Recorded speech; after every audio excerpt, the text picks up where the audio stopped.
All right, so these things, I am always never really sure what to call them.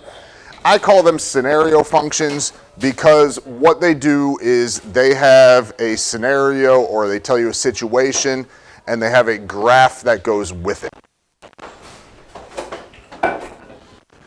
All right, so some of the things we have to be able to know are where things increase, decrease, that sort of thing. Okay. So if we have intervals, what it's talking about is the section on the graph. So where this one is decreasing is basically from like right here to right there, right? So when you look at that, that is -3. I know those numbers are probably see from your seats. And that would be +3 right there. So the interval would be from x to -3 to +3. Sometimes it'll ask you questions about like an interval on the graph. You do have to be able to identify intervals.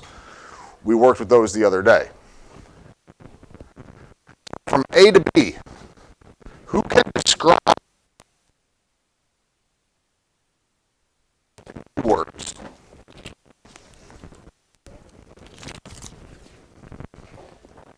What was the other thing?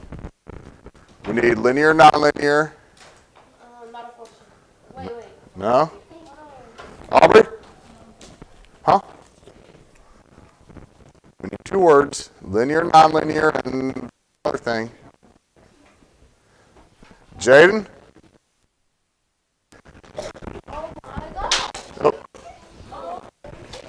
All right, so it's linear and nonlinear, and then it's increasing or decreasing, okay? That's what we have to be able to recognize. From A to B, that line is a curve, right? If it's got a curve, that makes it nonlinear. That's the part we were getting pretty good, so that's good at least. And then from A to B, it's moving upwards as you go from A to B, or you go from left to right. That makes it increasing. All right, so let's look at this. I have it back there. We don't need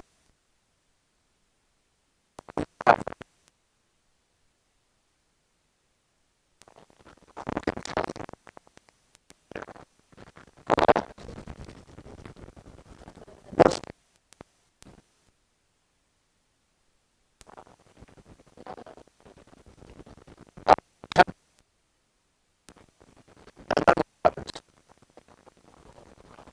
time keeps going.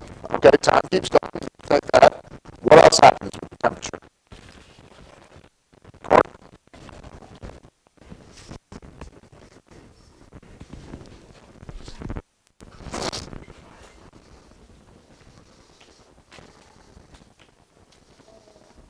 Nick? Well, that's what we said already. It was decreasing, but then what else is happening? That's going to stay the same for a while, right?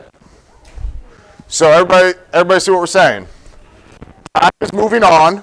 That's what it means when it's going to the right. Right here is where the temperature started. Temperature decreases, and then eventually right there, it stays the same. Okay? So these are the types of questions we're using. It's asking, this question here is asking which scenario matches that. So if we look, choice A is a cake is taken out of the oven to cool. What would happen to the temperature of the cake? When you take it out of the oven, how would you describe the cake? Hot, probably, right? Ovens are hot. It's on the table. It cools off. Does it cool off all actually it levels work. B says a pie is taken out of the freezer and is baking in the oven. So if a pie is in the freezer, what would the temperature be? The temperature of the freezer, right?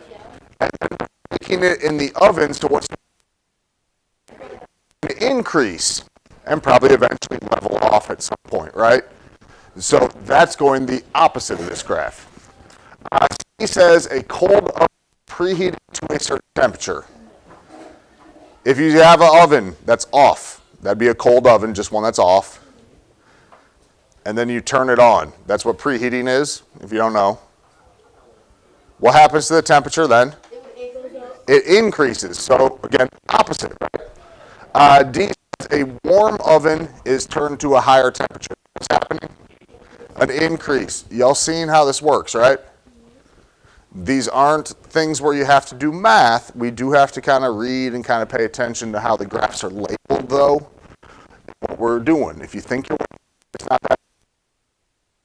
All right, so this one, we have Tia. She is filling a bathtub. So she's filling the bathtub at a then she turns off the water for a while, and some of the water drains out.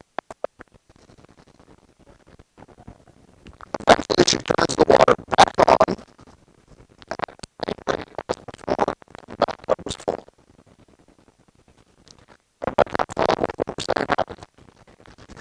That's the graph that shows that.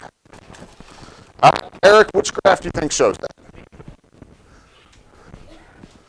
B, right here.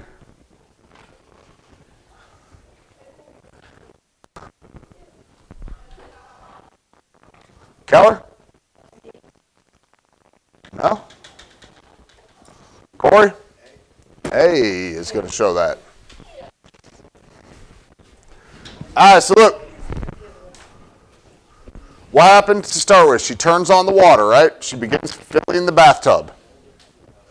So when she begins filling the bathtub, the water in the bathtub, what the y-axis says,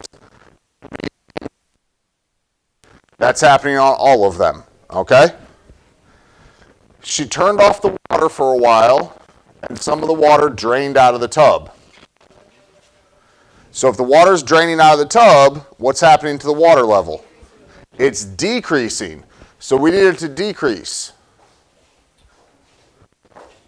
A and B are the ones that decrease. C and D stayed the same. So we can kind of eliminate those. Then it says she turned the water back on at the same rate until the bathtub was full. If she turned it back on right after it was draining, that means we're going to start going right up. B stayed flat a little bit before going up, okay? So that would mean A is the one that works. Again, everybody follow on that? You just kind of got to read your way through. We got to be careful with what it's saying, right?